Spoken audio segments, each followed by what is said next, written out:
That's how we get lots of ourselves here and lots of heres to be in.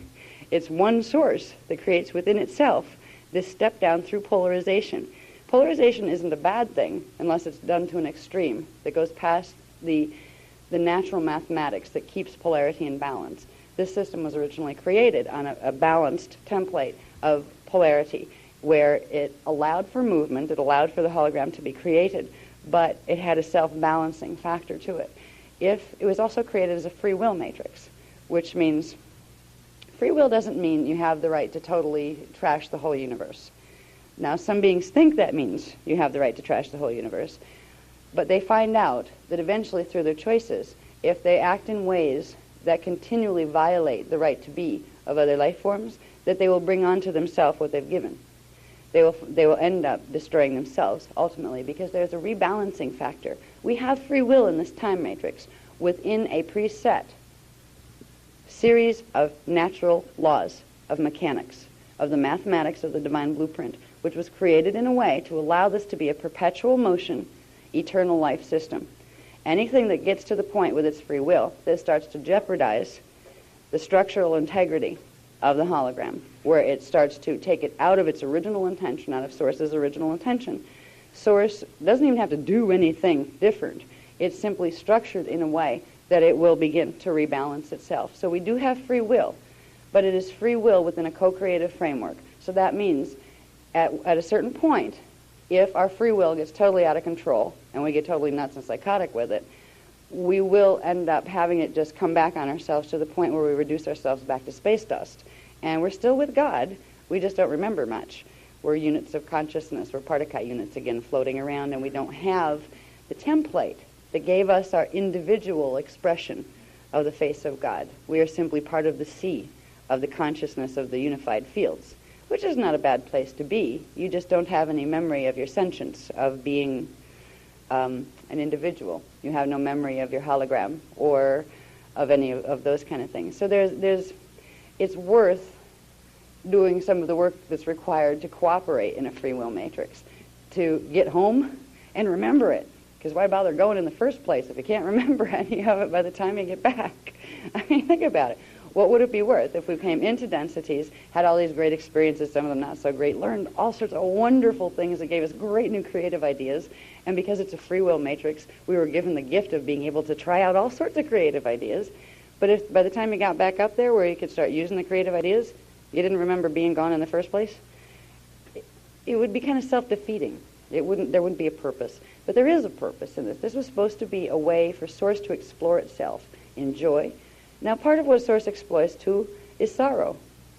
Joy and sorrow on the Source level are not perceived in the same way as they are down here.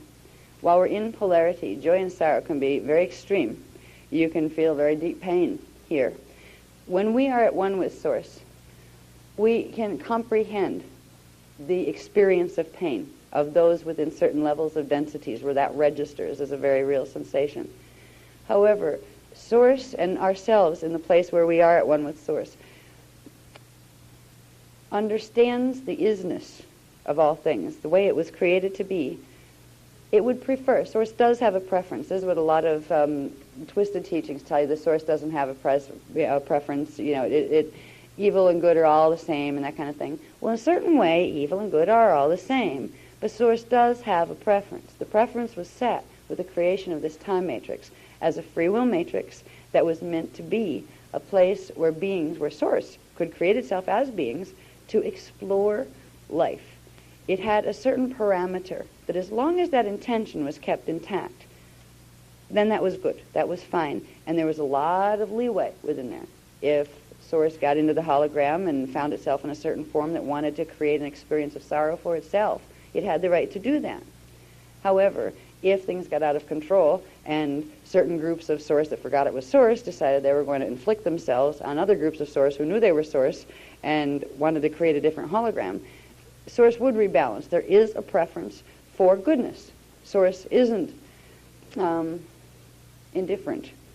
It would be sad if Source was indifferent. If God was indifferent and didn't really care if fallen angelics, trashed this time matrix and sucked it into a black hole, if they didn't care if people were tortured and brutalized, if Source didn't care about what its parts felt down here. Source knows we're a part of itself. If your toe hurts, you know it. It disrupts your day. You know what I mean? You'll walk around limping. Source feels us, each one of us. So there is a preference for what we call joy here, what we call harmony here. Source also has a huge tolerance for allowance, because allowance is an honoring of the free will gift that was given in the first place. And there's a part of us that exists within Source, that there's a great victory and a joy felt, just like a parent, perhaps, raising a child. And you watch that child come to the point where you don't have to control it. You taught it enough and gave it enough of you that it became a sentient being all unto itself, had its own ideas, and it still made great choices and expressed beautiful creativity, things you might not even thought of creating. As a parent, that child can bring you such great joy when you watch it carry the life force. It can also bring you great sorrow if it starts to do really messed up things. Source, the part of us that is Source, that is God, that is always at one there, relates to us, and all of us, even the fallen angelics, relates to us as we might to our children, to ones who went forth from ourselves and are of ourselves. They're part of us. You can feel every little thing, though. Every little raindrop that falls, God feels. The part of us that is God feels every little raindrop that falls. Every little tiny ant that carries a huge piece of bread across what appears to be many miles for ant legs. God feels every movement of that and experiences every cognition that that little ant is experiencing while it's carrying that bread. And it also experiences everything each molecule on that bread is experiencing while it's being carried. We're kind of like molecules here. But we are a vivid impression, sensory impression, within the part of ourselves that we call God. There is a preference for joy.